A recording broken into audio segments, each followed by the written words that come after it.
Seja bem-vindo ao segundo estudo de caso aqui no meu canal no YouTube. Quero lembrá-lo que este estudo de caso que você verá agora, ele tem dados que são fictícios, uma criação de uma história para que o estudo de caso possa acontecer. É bom lembrar que a validade deste estudo de caso é a título de desenvolvimento pessoal, de entender o comportamento humano, como pode haver a melhora do comportamento humano, das dores do ser humano. Eu tenho certeza que você vai se amarrar nessa história de hoje. Porque todas as histórias que são criadas, elas possuem esse fundo de verdade, porque são dilemas que eu já atendi, ou já supervisionei, ou já ouvi alguém falar, e você vai perceber que ao longo do raciocínio clínico, você vai conseguir encaixar coisas para a sua própria vida, para a vida dos seus pacientes, e este é o principal objetivo do nosso estudo de caso. Então vamos lá, lembrando que aqui do meu lado eu tenho um relato, né, da estruturação desse estudo de caso, que pode ter sido de uma supervisão ou de uma conversa, enfim, uma coisa mais bem elaborada aqui do lado. Eu compartilho com vocês aqui agora essa tela para que vocês possam ir acompanhando comigo pelo menos os principais fatos e o desenrolar desta história. Então vamos lá, pessoal, nós temos aqui hoje o nosso João. O João, ele tem 35 anos, ele é solteiro, não tem religião, e a queixa dele, né, onde ele veio aqui para fazer a psicoterapia é a seguinte: eu tenho depressão desde que minha mãe faleceu. Percebam-se, isso é a queixa do paciente. É aquilo que ele relatou ali na primeira sessão como terapeuta. Quando o terapeuta fala, né, olha, João, então o que te trouxe aqui no meu consultório, né, João? Por que você marcou consulta? O que te motivou? Essa aqui é a resposta do João. Depressão desde que minha mãe faleceu. E ele usa fluoxetina 20 miligramas desde 2017. Então, perceba, nós estamos aqui em 2025, então já tem bastante tempo também usando medicamento. Outras coisas, né, para vocês conhecerem um pouco mais o João. Ele tem vício em videogame, em especial jogos de corrida. Então, de todos os jogos assim que ele joga outros tipos de jogos, mas jogo de corrida é o jogo favorito dele, é o que ele passa mais tempo, ele joga online com os amigos, enfim. Tem péssima rotina e alimentação, está acima do peso, não conheceu o pai, e o trabalho dele é como analista de dados. Então ele trabalha também home office, trabalha de casa, sentado na frente de um computador também. Então aqui a gente já percebe que o João tem bastante contato com telas. Mas será que isso, né, esse tanto de contato com tela, é um problema devido à depressão, ou este comportamento deixou que ele ficasse também mais deprimido, mais isolado? Acompanhe comigo aqui. Vamos lá, pessoal, nós temos aqui então, dentro do quadro que eu proponho trazer para vocês, a queixa, né? A queixa da depressão por causa da morte da mãe. O que é um primeiro ponto muito importante para que a gente comece a entender essa coisa da depressão como um elo causal? Nós precisamos começar a ter um olhar um pouco mais sereno e perceba, o João perdeu a mãe, né? Então esse olhar sereno não é de invalidar o sentimento do paciente, que talvez perdeu algum ente querido, não é invalidar o seu sentimento, a saudade, a vontade de estar próximo, né? Não é isso. Porém, um olhar sereno é aquele olhar que não é tão simples enxergar do sentido que o paciente às vezes enxerga a vida. Por exemplo, a minha mãe morreu, por isso eu tive depressão.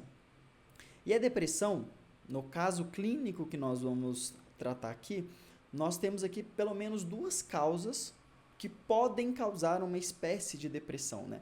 A primeira delas, uma causa física, e a causa psicológica, por assim dizer.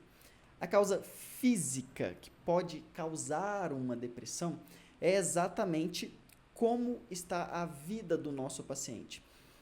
A depressão, né, como critério diagnóstico do DSM, existem os critérios.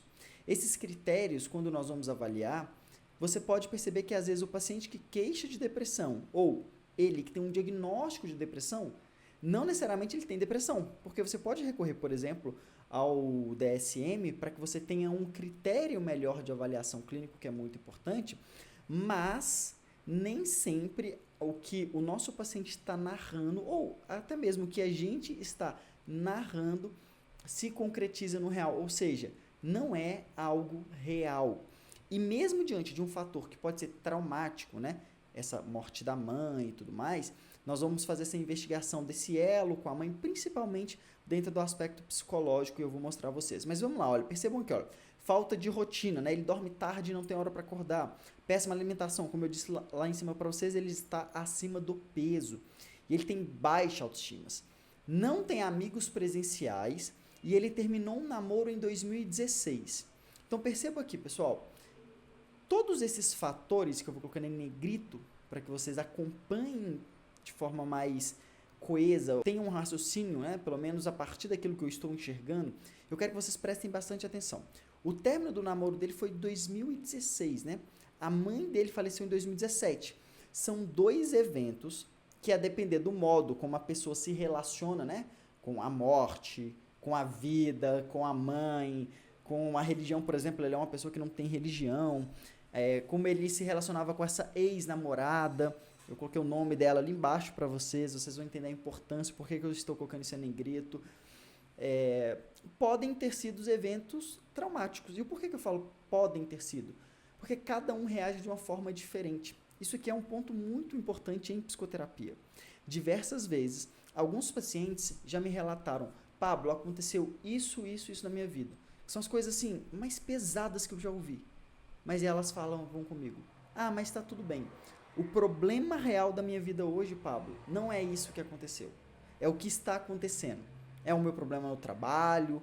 Então, cada um vai lidar de uma forma diferente. A gente tem que estar atento a estas coisas. Como, por exemplo, esse dormir tarde, né? Dormir tarde e não ter hora para acordar, falta uma rotina. Então, por si só, esse paciente ele vai ficando mais fraco, mais fadigado, mais cansado. Principalmente, nós estamos falando de quase 10 anos de vida vivendo dentro dessa falta de rotina, vivendo deste modo. Sobre essa causa psicológica, né? Como eu disse para vocês, dentro da depressão não existe um elo causal, ou seja, aconteceu isso, essa caneta caiu e por isso aconteceu uma outra coisa. Não existe um elo causal entre ter depressão, viver como um depressivo e um fato na vida. Não pode ser um fato, tá bom? E dentro dos aspectos psicológicos, ele hoje sente solidão, tristeza, sem direção, parece que a vida não vai fazer sentido. Percebam, todo esse relato do João, dentro dessa psicologia do nosso paciente, nos mostra de fato que ele apresenta critérios para um diagnóstico de depressão, ou pelo menos, se ele não estiver com depressão, de acordo ali com os critérios diagnósticos do DSM, o nosso paciente João, ele está com o humor deprimido, né? Principalmente antigamente falava muito disso, né? O humor está deprimido. E olha, a fala pesada, né? Eu me sinto só, parece que minha vida não tem sentido, eu sinto uma tristeza, eu não tenho vontade de trabalhar, eu não tenho vontade de sair com os amigos.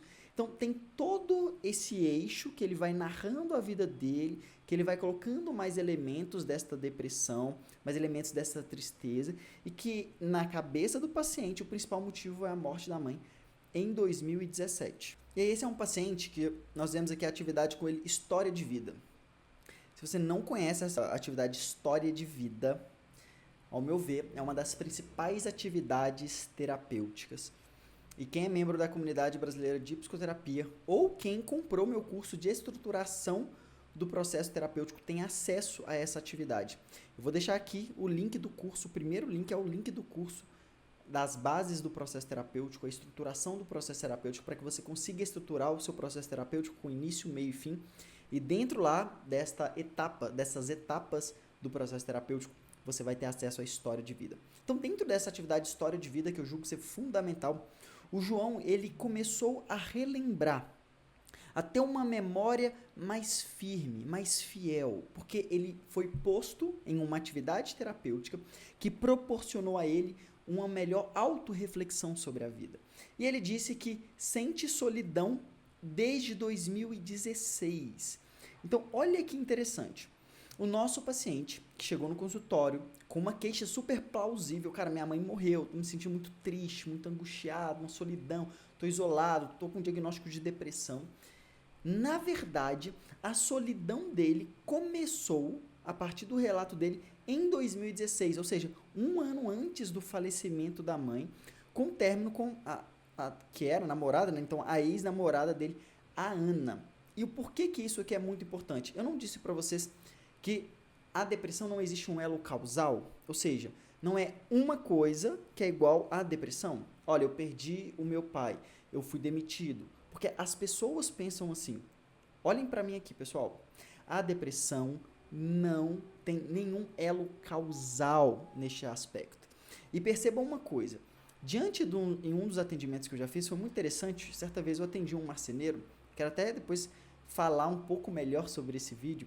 Então, um rapaz muito forte fisicamente, mas que estava apresentando sintomas depressivos. Muita fraqueza, ele não queria ir trabalhar, ele não queria. Ele estava esquecendo das coisas do trabalho, estava uma coisa terrível, terrível, terrível, terrível. E ele chegou até o consultório, para vocês terem ideia, não é nem porque ele queria, foi a esposa dele que trouxe ele para fazer a consulta. E durante já a primeira consulta, enquanto eu fazia ali a anamnese, a gente não foi encontrando nenhum motivo que pudesse somar, né? Nenhuma causa que seja psicológica, nenhuma causa de um grande trauma, enfim, não tinha nada que o paciente trazia além de, cara, eu tô muito desanimado, eu tô acordando cansado, eu tô no trabalho, eu tô esquecendo. Era muito engraçado porque ele me disse que ele esquecia até de cobrar os clientes dele da marcenaria. Cara, tô muito desorganizado, isso começou tem uns 8 meses, que eu tô me sentindo assim, tô arrastando este ano todo, beleza. E eu perguntei a ele, olha, vamos lá então começar aqui o nosso processo terapêutico, eu quero que você faça os exames físicos primeiro, eu quero que você faça exames de sangue, eu quero que você vá num acompanhamento médico, já fazia mais de 2 anos que ele não fazia nenhum acompanhamento médico, acho que até mais, tá? E diante deste cenário eu pedi que ele fizesse os exames. Qual que foi o resultado? Ele, marceneiro, estava com a testosterona em 250. Isso é muito baixo, principalmente para um homem. Ele é marido, pai, tem essas funções em casa já também de cuidar dos filhos. Ele trabalha de segunda a sábado e ele tem que cuidar da casa, né? Então a casa dele é bem grande, inclusive, assim, tem uma área onde tem animais. Então, tudo isso ele não estava conseguindo fazer. Mas a testosterona dele estava em 250. E justamente essa falta de energia, essa fadiga, quando o médico viu os exames, quando ele me mandou os exames, eu já acionei um alerta. E eu falei com ele, olha, o médico aqui falou sobre a testosterona, inclusive foi o que me saltou aos olhos, né? Mas também nível de vitaminas estavam baixos, principalmente vitamina D. Então ele começou a fazer reposição hormonal e esse é o principal ponto dessa terapia desse meu paciente. Ele voltou em 2 semanas a apresentar uma melhora muito significativa. Ele já não queixava mais de desânimo, em 2 semanas, hein? Ele não queixava mais de desânimo, ele já estava mais disposto, e aí fazendo reposição hormonal, ele voltou a ter uma vida comum. Mas perceba, ele chegou através, né, da esposa dele falando que ele tinha depressão, que falou com uma pessoa da família, que falou que isso é depressão, porque ele está se isolando cada vez mais. Mas percebam, tinha uma base biológica. Então, por isso, aqui nesse nosso paciente, nós precisamos entender quais são essas causas, né? Se tem uma causa física, como é o caso aqui do João também, olha, perceba, nós estamos aqui diante de um paciente que não tem rotina, péssima alimentação, acima do peso. Então, como estão os exames físicos, João? A gente precisa saber disso aqui. Todos esses sintomas psicológicos que ele tem relatado na terapia, não é só por causa, ou pelo menos, né, não é um elo causal entre a morte da mãe como ele acha. Então aqui a gente começou a perceber que também o término para ele foi muito difícil. E vamos lá, uma outra coisa que é muito importante, pessoal, medicamento. Ele está usando o mesmo medicamento há quase 10 anos, há 8 anos para ser exato.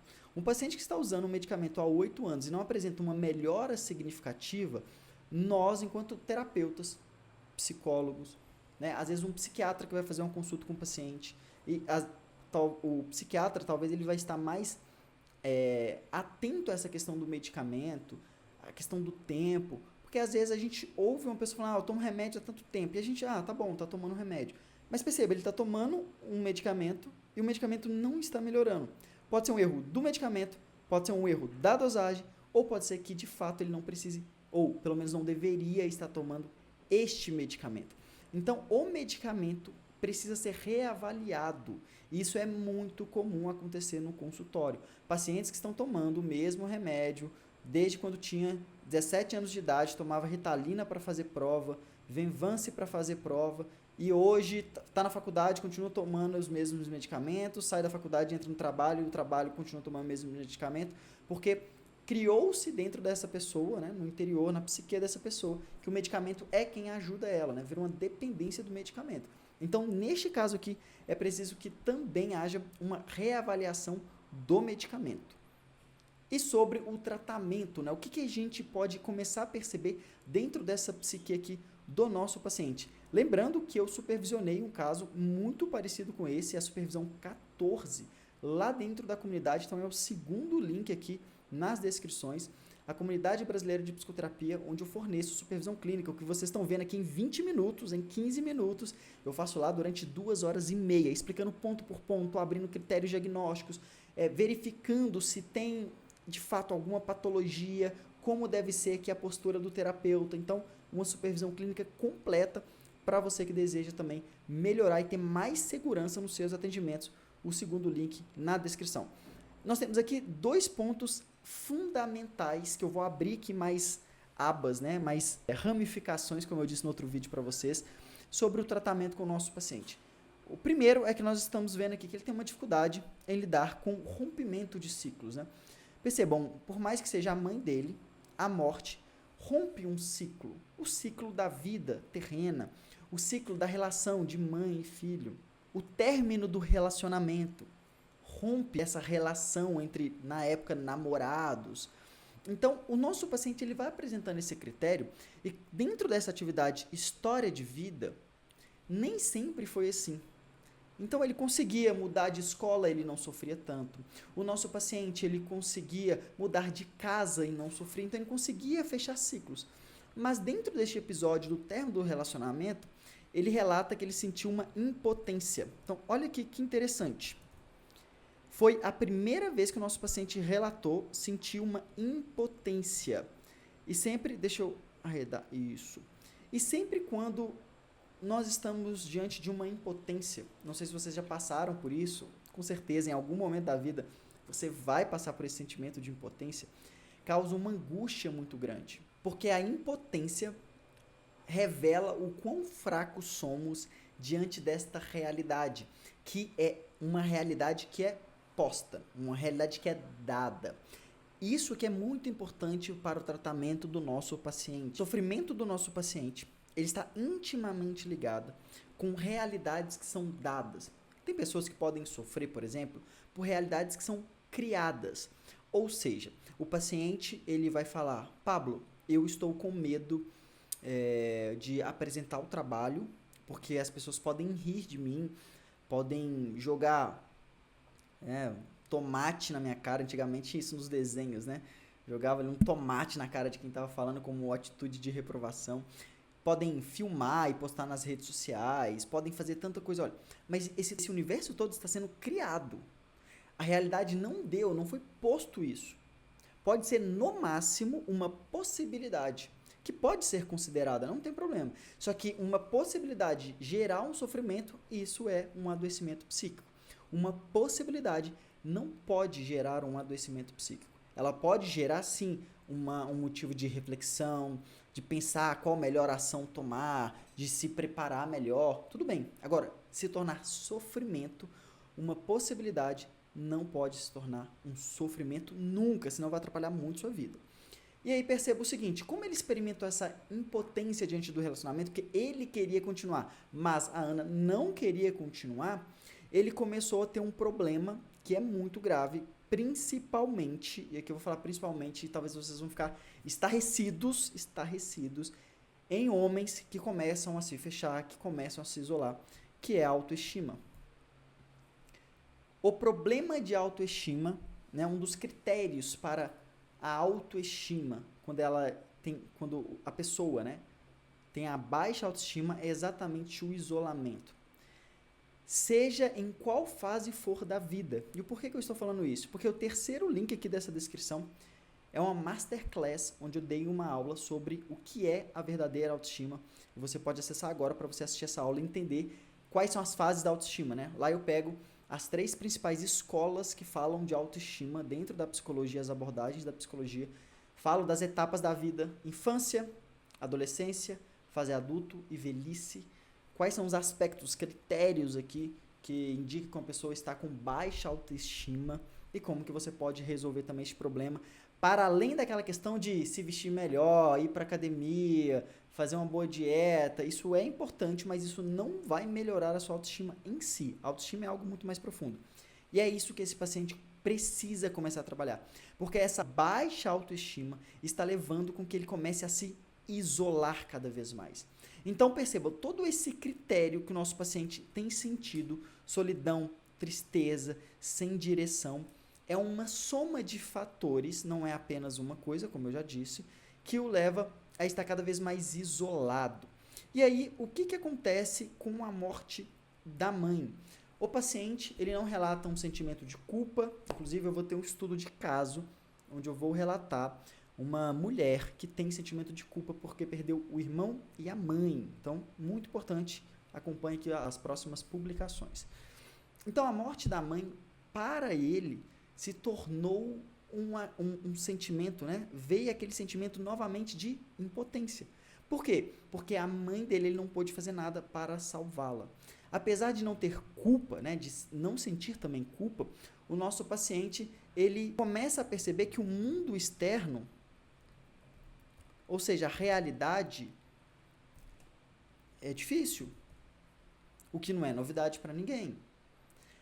Porque uma coisa é perder a namorada, por mais doloroso que seja. Agora, outra coisa é perder a mãe, porque você nunca mais vai ver. Só que juntando esses dois fatores, foi mostrando a ele, na cabeça desse paciente, como que este mundo externo aqui é punitivo. Então, por isso que agora ele precisa criar e começar a criar meios para se manter vivo. Por exemplo, a questão dos jogos. Eu vou colocar a diversão aqui entre parênteses, porque de fato pode ser uma diversão, tá bom? E eu já vi muita gente falar assim, o paciente ele tem vício em jogo, você tem que falar para ele parar, para ele sair da tela. Mas perceba, neste caso aqui deste paciente, os jogos ajudam ele a viver.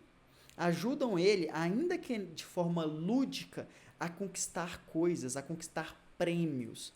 Então, nós precisamos ter um olhar sempre mais sereno diante da demanda, para que a gente consiga entender qual é a poesia que está por trás daquela história, né? Eu costumo dizer sempre isso, que a vida do nosso paciente, que a nossa vida, ela é repleta de poesia. E poesia, às vezes, você está lendo, ou uma literatura, você está lendo e você acha que você está entendendo, mas depois você percebe que é outra coisa. E que as palavras têm sentidos ali que podem ser controversos, palavras que possam indicar outras coisas lá na frente. Então, essa forma de viver a vida, ela não pode ser simplificada com, olha, você tem que voltar a ter uma rotina melhor, você vai parar de jogar videogame e você tem 35 anos já, para de viver desse jeito, para de mimir, vai fazer isso, aquilo. Não é assim que funciona. Então, perceba, o mundo externo é muito difícil, ele começou a se isolar. É um comportamento que, volto a dizer, não justifica, mas explica para que ele apresente esse comportamento cada vez mais depressivo. Mas eu separei aqui para vocês, numa forma de um post-it, né, digital, quais são as etapas mais importantes do tratamento do nosso paciente. Então você precisa prestar muita atenção nestes pontos que eu separei aqui para vocês. São 6 pontos para serem trabalhados, e isso, com o paciente, você tem que falar com ele. É muito importante traçar os objetivos da psicoterapia. Cara, o que nós vamos trabalhar? Porque senão ele vai ficar sempre achando que a psicoterapia é ele chegar, vai falar das tristezas dele, você vai até acolher, mas que não vai dar um resultado prático. Não que o acolhimento seja ruim, o acolhimento ele é ótimo, mas nós precisamos também dar um direcionamento. Inclusive, essa é uma das palavras do nosso paciente, né? Estou sem direção. Perceba, a autoestima, né? Como eu disse para vocês já da Masterclass, a autoestima pode afetar muitos homens. Eu falei com vocês sobre, talvez vocês acharem estranho, nossa, Pablo, mas um homem com problema de autoestima. Pessoal, isso é muito comum. Isso é muito comum. Só que, ao contrário das mulheres que vão falar muito mais sobre esse problema, que vão comentar com as amigas, nossa, eu não estou me sentindo legal, o homem começa a recorrer em diversas outras coisas. Por exemplo, é muito comum você ver ali, às vezes, uma pessoa que está acima do peso, que às vezes é a mais engraçada da roda, que faz gracinha e tudo, mas que às vezes se sente mal, porque está com muito calor e ela está suando. Ou uma pessoa que está também abaixo do peso ideal para a saúde, e ela prefere não sair de casa porque não se sente bem com as roupas ficam mais largas. Ou aquela pessoa que tem dificuldade em manter relações, né? Um homem ali que tem dificuldade em manter relações, porque ele sempre acha que os outros são melhores que eles, e aí outros, até nesse sentido, os outros homens. Então, a questão da autoestima, ela é fundamental. E um spoiler para você, né? Não sei se você já sabe, mas, por exemplo, até a Gisele Bündchen já teve problema com a autoestima. E por que eu falo até a Gisele Bündchen? Porque é o símbolo da beleza durante anos, né? A mulher que conquistou as passarelas do mundo, a mulher de grandes marcas, e ela já confessou ter problema com a autoestima. Então, não negligenciem essa questão da autoestima. Sobre atividade física. O nosso paciente, ele precisa voltar a viver, tá? E voltar a viver, a atividade física vai nos ajudar com um ganho principal. Ajudar com que o corpo dele melhore, que os índices de saúde física, da saúde do nosso paciente, comece a potencializar, ou pelo menos comece a voltar a respirar, a gente pode falar dessa maneira. A rotina para esse paciente, o porquê que é fundamental. Suponha que o nosso paciente ele já está acima do peso, e como ele gosta de jogar jogos online, olha como que é difícil para que ele tenha uma boa alimentação. Porque é muito comum pessoas que jogam, tá, jogos, à noite está com fome, pede o quê? Uma pizza, um hambúrguer, que vai comendo rápido, vai jogando, vai comendo, vai jogando nos intervalos ali. Então, esse paciente pode estar consumindo muito carboidrato à noite. Esse paciente pode estar consumindo muita gordura, pode não estar descansando muito bem. Então, a rotina alinhada a essa atividade física vai nos ajudar muito. Isso se chama psicoeducação. Nós precisamos ter essa psicoeducação com o nosso paciente. Você quer melhorar, João? Você quer sair dessa depressão, dessa tristeza, dessa angústia, dessa falta de sentido de vida? Mas nós precisamos melhorar a parte prática da sua vida também. Então, a gente começa com essas coisas. Sobre o luto e a aceitação. Nós temos aqui as fases do luto, né? E quem é membro da Comunidade Brasileira de Psicoterapia tem um curso lá específico sobre luto e psicoterapia. Como trabalhar, quais são os métodos, ou pelo menos, né, como a gente pode estudar essa temática do luto. E vocês que querem conhecer a comunidade, vocês terão esse curso lá dentro da comunidade também. O luto e essa aceitação, a gente precisa aprender a trabalhar com o paciente. Por que eu digo que a gente precisa aprender? Porque não existe uma fórmula mágica. Não existe uma fórmula mágica para você fazer com que um paciente consiga lidar melhor com a realidade, principalmente, né, com o falecimento de um ente querido. Se você só quiser falar para ele, olha, ela já foi, ou ela está no céu, ó, você vai encontrar com ela, reencarnou, não sei lá o quê. Não é assim que funciona. Então, saber trabalhar o luto é muito importante. Talvez eu quero fazer um vídeo só sobre o luto aqui. Como trabalhar o luto em psicoterapia, você deixa aqui nos comentários. E nós temos aqui a questão do término, né? Que também vem com essa questão da aceitação. Como ele tem dificuldade com essas perdas, é muito importante que a gente comece a identificar junto do paciente quais são essas dificuldades. Cara, o porquê não existe uma aceitação, ou o porquê você se sentiu sozinho depois do término com a Ana. Ah, Pablo, porque ela era minha melhor amiga. Olha, tudo bem, cara, ela pode ser era sua namorada, sua melhor amiga, mas agora nós podemos fazer coisas diferentes. Nós podemos continuar vivendo. Trazer esses alívios para o paciente, que podem parecer óbvios, que podem parecer coisas que nem são profissionais, o que vai fazer o paciente é começar a pensar em possibilidades diferentes. Então, pensar em possibilidades diferentes é muito importante, porque nós vamos ter que investigar, diante dessas duas perdas aqui, como eu separei para vocês o término e a morte da mãe, como é a afetividade desse paciente, porque vai refletir também na autoestima. E olha que interessante isso aqui, tá? Eu já fiz isso com um paciente, que era um outro tipo de jogo, um outro tipo de história, mas que para ele fez muito sentido, e nesse estudo de caso eu quis trazer no caso do João, olha. Os jogos de corrida, simbolicamente, podem ser a válvula de escape para uma vida estagnada. Ou seja, pelo menos através dos jogos de corrida, o nosso paciente ele está com a vida acelerada, com a vida funcionando, com a vida de conquistas. Isso pode ser tão importante para o paciente que ele pode começar a identificar um repertório comportamental interno de fuga, a partir destes elementos que no jogo ele vai conquistando, porque por mais que ele não tem amigos presenciais, por mais que ele se sinta sozinho, ele será capaz de reconhecer que o jogo, que o momento, as horas que a fio, né, que ele passa ali jogando um jogo, pode ser o símbolo de uma fuga e não de diversão. Então, antes de falar para o paciente parar de jogar, é importante entender qual é a função do jogo na vida dele. E a partir deste momento, a gente vai conseguir ajudar mais ainda os nossos pacientes. E você, talvez que assistiu esse vídeo, passa por problemas parecidos, eu tenho certeza que fez muito sentido para você. Então, deixa o like aqui, se inscreva no canal e eu espero você no estudo de caso 3.